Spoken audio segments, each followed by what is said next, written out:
من الشيطان الرجيم بسم الله الرحمن الرحيم واذكر عبادنا إبراهيم وإسحاق ويعقوب أولي الأيدي والأبصار إنا أخلصناهم بخالصة ذكر الدار وإنهم عندنا لمن المصطفين الأخيار واذكر إسماعيل واليسع وذا الكفل وكل من الأخيار هذا ذكر وإن للمتقين لحسن مآب صدق الله العظيم رب اشرح لي صدري ويسر لي أمري واحلل عقدة من لساني يفقه قولي.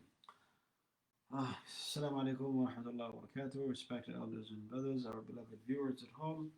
Alhamdulillah, we are continuing today the Tafsīr of Surah Sad. Inshallah, today we'll start from the 45th verse. And in the previous pages and verses, Allah Azza wa Jal brought up the stories of Dawud alayhi salam, Ayub alayhi salam, and how they persevered and how much patience they had over the rejection of their people, of their own family. Similarly, the Prophet ﷺ finds himself in a situation like that. So Allah brought those stories to console him. Today, we're going to go into a couple of more prophets, but the subject is going to shift dramatically very soon, as you will see, inshallah. So, وَاذْكُرْ عِبَادَنَا إِبْرَاهِيمَ وَإِسْحَاقَ وَيَعْقُوبَ أُولِي الْأَيْدِي وَالْأَبْصَارِ. Allah Azza wa Jal is saying to the Prophet ﷺ that remember and mention to your people, to the Muslims and the Quraysh, the Kuffar of Quraysh, our servants, Ibrahim, Ishaq, Yaqub, all of these great prophets who were ulil aidi wal absar. These people that had ulil aidi, those of strength, or those who took by the means. They didn't just wait at home and say, you know, I'm a good man, I'm a prophet, and everything will just come to me. They put work, they put effort into their work. So this is, them being a prophet of Allah Azza wa Jal, having direct connection with Allah Azza wa Jal, it did not deter them from seeking the means of getting to things. So this is a system Allah Azza wa Jal has created. One of my teachers, Sheikh Abdullah Alameen Shanqiti, he's a teacher in Masjid al-Nabawi of Tafsīr. One of the key points he used to always bring up is that you have to take the means, the asbab, because the asbab doesn't have a religion. The asbab doesn't discriminate.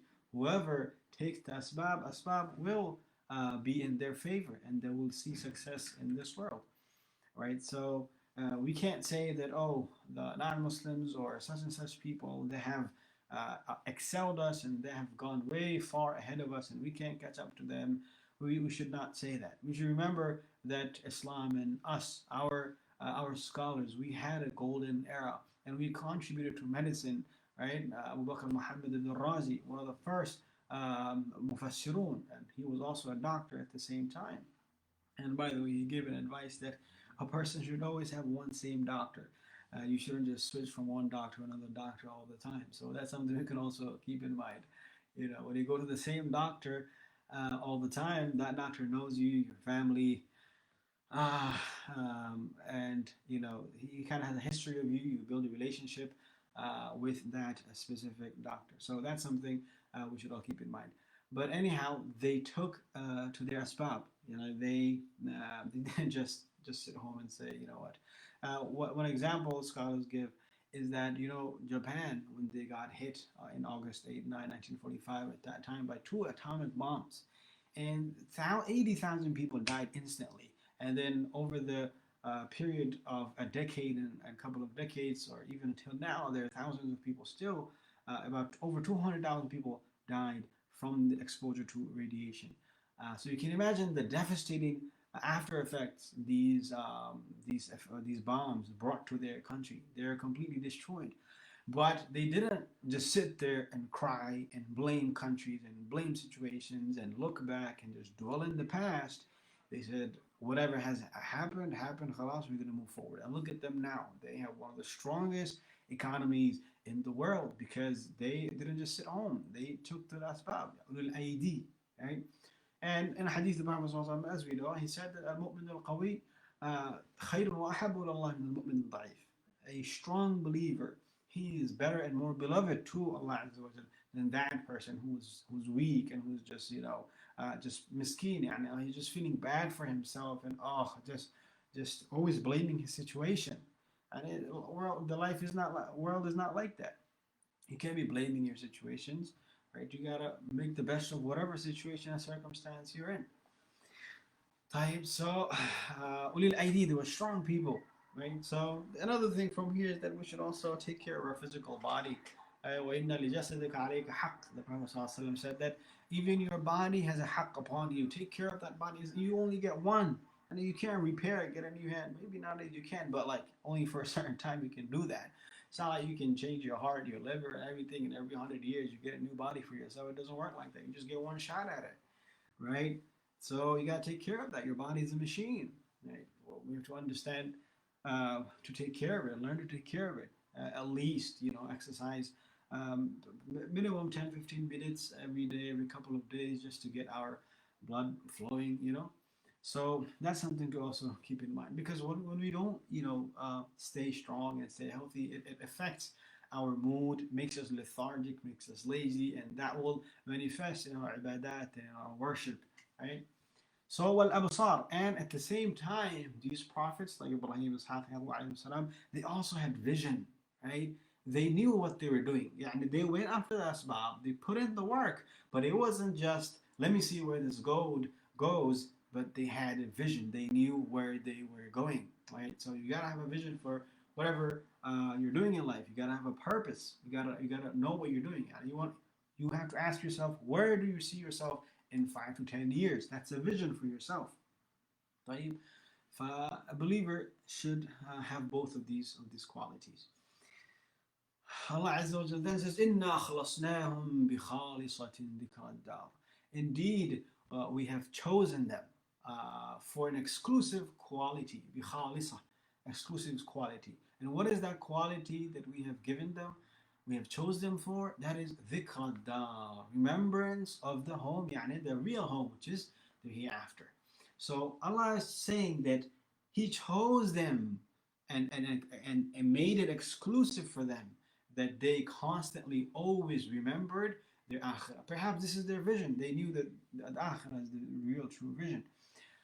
So Allah says we chose them for that. So if you are someone who believes in the akhirah, and we all believe in the akhirah, and you act upon it, and you fear that day, and the one who feared the standing in front of his Lord on the day of judgment, right? Jannatan, who have two gardens.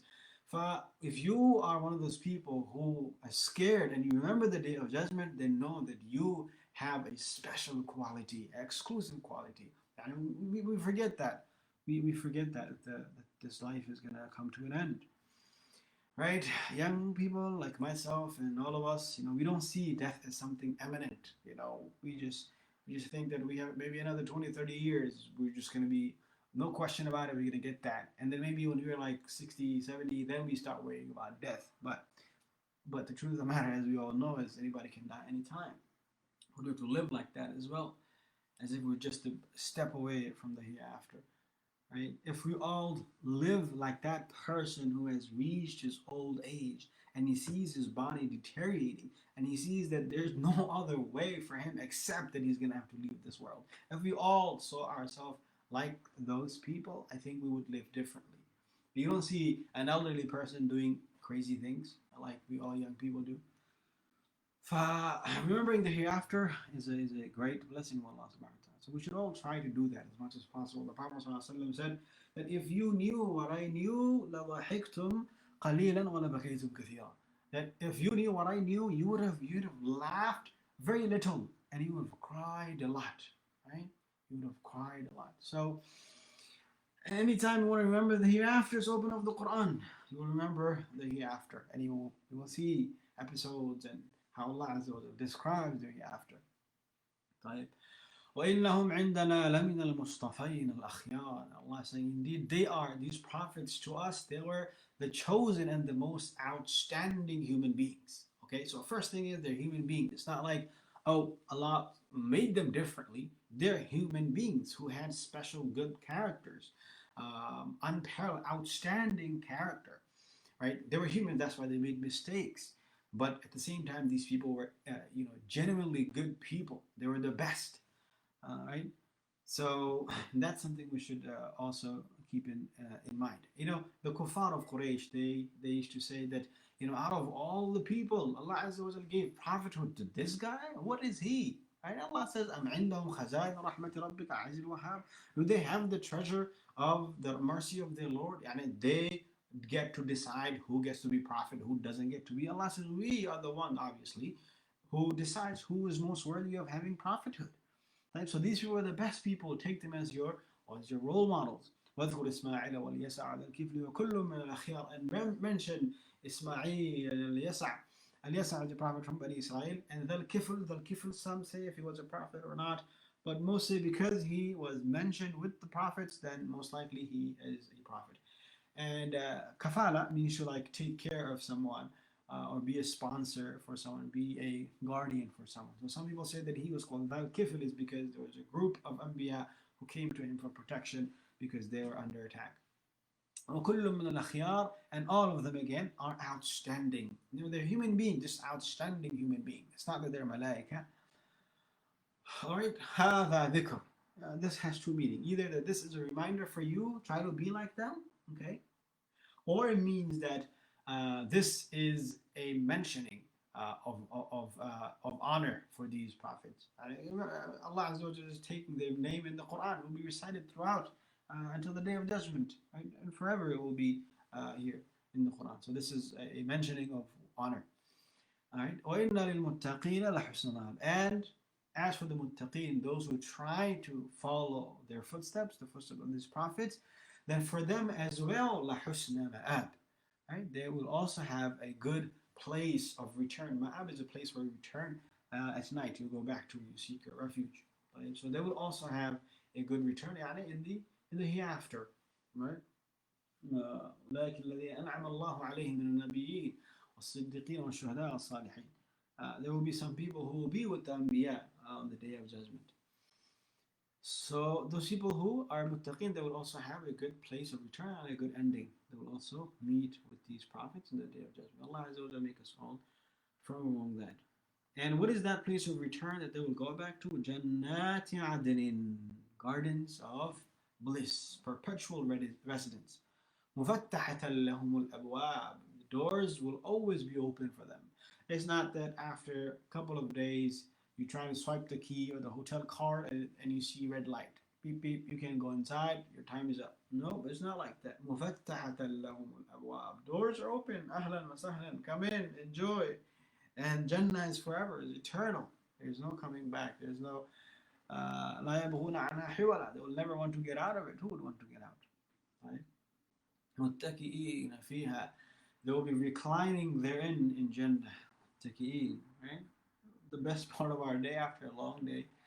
We work, we do this, we do that. The last thing that makes us all feel good is when we just lay down and unwind in our beds. خلاص, Allahumma bismika amutu ahya. The best feeling out of the whole day, right? So muttaqina fiha, the whole life you struggled, you've worked hard, and you did this and did that. You were striving to please Allah Azza wa Jal. Khalas, now you come and you rest. Muttaqina fiha. They say dunya kaam ke liye. Dunya is for work. You gotta put in work in dunya, brother. You can't just sit home. It's not the place to rest. And then qabr aram ke liye. Qabr is for resting, and jannat an'am ke liye. Jannah is where you get the prize of everything that you have done. So put things into perspective, my brothers. Muttaqina fiha, over there we go and rest, not here. يدعون فيها بفاكهة كثيرة وشراب, and they will call for order, demand, press the bell. All different types of fruits and drinks, people who are in, what do you call it? So drinks and fruits, these are like extra, right? These come as refreshments. Usually that's a sign of wealth and affluent. And these people in Jannah, of course they're going to have their meal and whatnot, whatever the desire. It's not because out of need they're going to have to eat, but it's because an enjoyment, right? So they're going to be calling for drinks and cocktails. Oh, I don't know if cocktails are alcohol, but it's all different mixtures of juice and whatever else they want, right? And every drink will taste different than the one before it.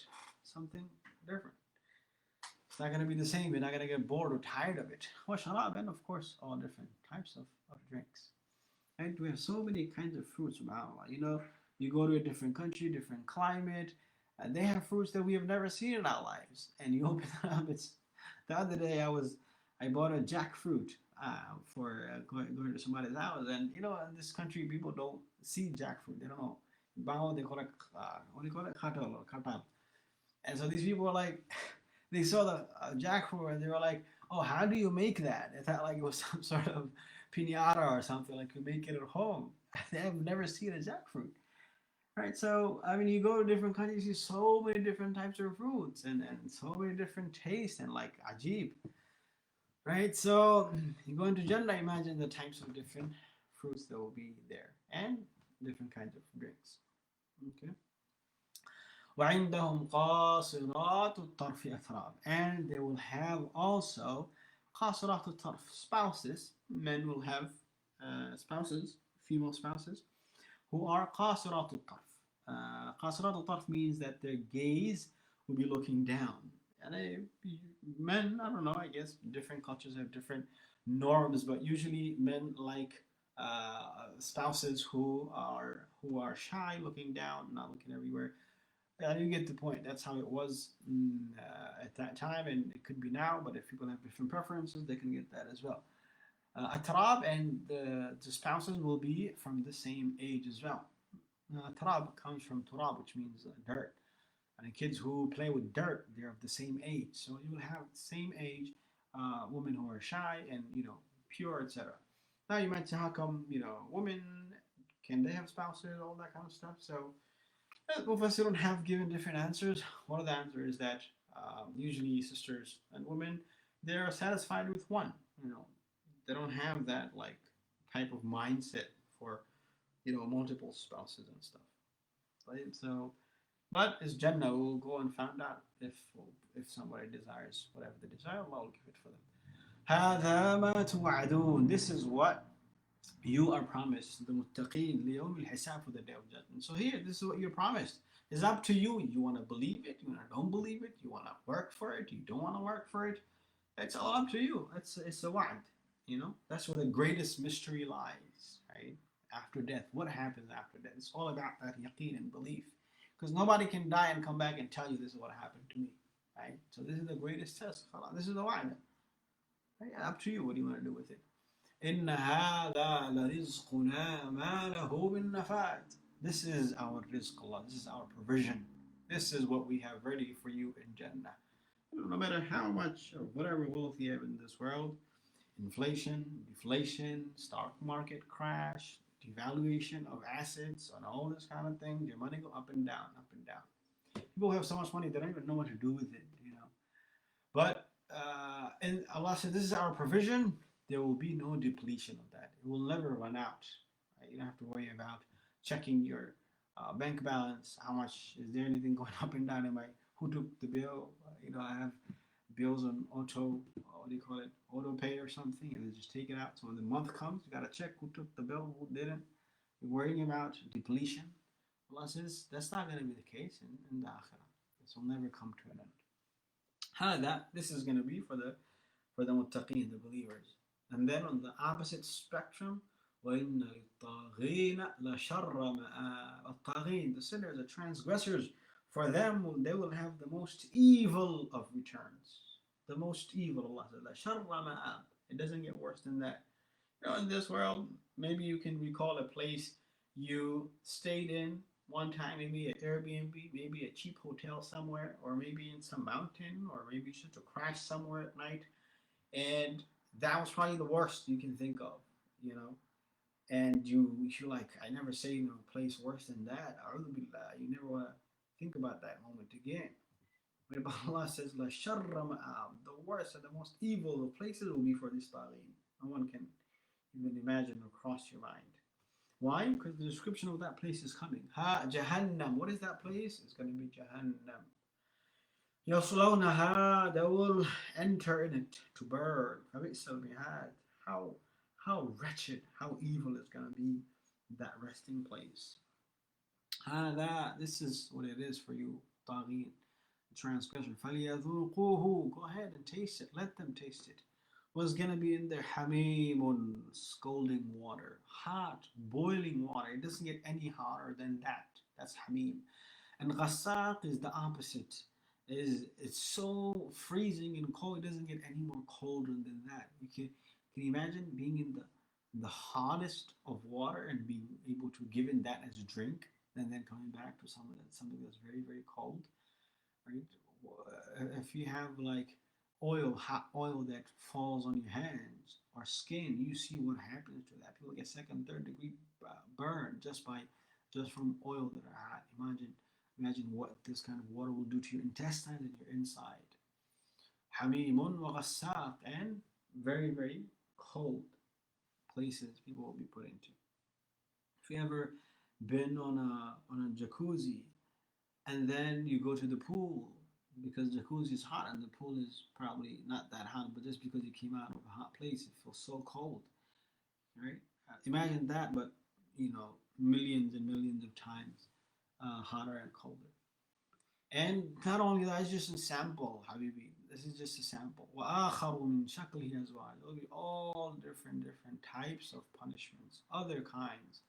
We hear in the hadith of the Prophet ﷺ, people who backbited, they will be running around in their intestines, they will scratch their face off, they will bite their hands, and all different kinds of things. It's not something that you want to be a part of or witness. Allah says there's so many kind of punishments that will be there. هذا فوج مقتحم معكم. The keepers of hell, they will bring in new crowds and they will say to the people that are inside, this is new group of people. They will be plunging in with you, bursting in with you. And the people who are the leaders inside Jahannam, and they will see the followers, they'll say, La marhaban bihim, get them out of here. They're not welcome here. They're going to come and blame us and make things worse for us. إِنَّهُمْ صَالُوا النَّارِ. But indeed, they will all get in there and burn. قَالُوا بَلْ أَنْتُمْ لَا مَرْحَبًا بِكُمْ. The people who followed their leaders, they will say, no, it's you. No welcome to you. Why are you saying no welcome to us? Who wants you? Nobody wants you. أَنْتُمْ قَدَّمْتُمُوهُ لَنَا. It's you who brought this upon us. Because of you, we're here. فَبِئْسَ الْقَرَارُ. So how wretched is this settlement for you, for me, and all of us. خلاص. Forget the hierarchy of the dunya. Put it back. Leave it there. Don't bring it here. Everybody's same here. You're going to get burned. I'm going to get burned. Allah Azza wa Jalla protect us all. قالوا ربنا من قدم لنا هذا فزده عذابا ضعفا في النار. They will say, ربنا, our Lord, whoever من قدم لنا هذا, whoever brought this upon us, whoever misled us, whoever misguided us, فزده عذابا ضعفا في النار. Then increase his punishment twice, double in the fire of Jahannam. Right? And we see the same kind of verses in Surah Al-Ahzab, in the end of Surah Al-Ahzab, where they will blame their leaders and ask Allah Azza wa Jalla to punish them twice and double of the punishment that they get. So that's why it's very serious to mislead other people. You can do something wrong, and maybe you can later on reconcile, fix yourself, make sincere tawbah. But when you mislead other people, then it's not just yourself that you have to worry about. You have to worry about all the other people that you misled as well. If they don't fix their ways, then you're going to have to carry some of that burden as well. Right? Like the Prophet ﷺ said, whoever starts a good sunnah, he will get the reward of that. Good practice. And whoever starts a bad practice, he will get the sin of that and the sin of all the people who also follow his footsteps. وقالوا ما لنا لا نرى رجالا كنا نعدهم من الأشرار. So once they go inside, they'll be looking for people who they used to think they're evil, bad, and terrorists and terrorizers and whatever else, and those are the evil scums of the earth. We used to think so bad of them. Where are these people? أينهم? We should think they're the worst. Where are these people? I don't see them. I don't see that guy. I used to go to the masjid long. I used to make fun of him. Look at his dress, etc. Where are these people? أَتَّخَذْنَاهُمْ سِخْرِيًّا أَمْ زَاغَتْ عَنْهُمُ الْأَبْصَارُ. Is it because we made fun of them? Or is it because we cannot find them? Our vision cannot find them. What's going on? Right? إِنَّ ذَلِكَ لَحَقٌّ تَخَاصُمُ أَهْلِ النَّارِ. Allah says, indeed, that is the truth. The quarreling and the argument that will take place between these leader and the followers in Jahannam, that is truth, no doubt about it. So believe in it. قل إنما أنا منذر وما من إله إلا الله الواحد القهار. So say, O Prophet ﷺ, إنما أنا منذر. I am only a warner. My only job is to warn you and tell you of this. Right? I can't force it. I can't make you swallow the pill that you need. وما من إله إلا الله الواحد القهار. Then, of course, there is no single or any one worthy of worship except Allah al-Wahid, the one al-Qahhar, the dominant, the prevailing. Who رب السماوات والأرض وما بينهم العزيز الغفار. He is the Lord of the heavens and the earth and whatever is in between, and He is the mighty, the forgiving at the same time. قل هو نبأ عظيم. Say, this is a great news. أنتم عنه معرضون, and you are turning away from it. Right? Why do you turn away from it? He says that whatever's in the Quran is great news. You must take it seriously. And he's trying to back up his claim by saying that I did not know, I would have never knew the conversation and the dispute of the Malaika that took place with Adam alayhi salam. Right? When they're disputing about the creation of Adam alayhi salam. Right? Some said, Ya Allah, we already glorify you. And some said that they will cause chaos on earth. Why you have to make them? He's saying that how can I know about that? How can I make that up? All of this is given to me by revelation. There's nothing different. The only thing is that it's revealed to me. Right? It has not been revealed to me except that I am a clear warner. Like nothing more than that. And then we will get into the story, because here we talk about the angels, talking about the creation of Adam alayhi salam. We'll briefly go into the story of the Malaika with angels and Iblis and all that. We already know this, but we'll try to go over it inshallah next week and finish the surah next week. So Jazakumullah khairan, all of you who are listening. Allah Azza wa Jalla put this in your mizan of hasanat, scale of good deeds. Allah Azza wa Jalla gives all the tawfiq to act upon the Quran, the messages of the Quran, and implement them in our lives. Inshallah, we will meet next time. Jazakumullah khairan. Assalamu alaikum wa rahmatullahi wa barakatuh.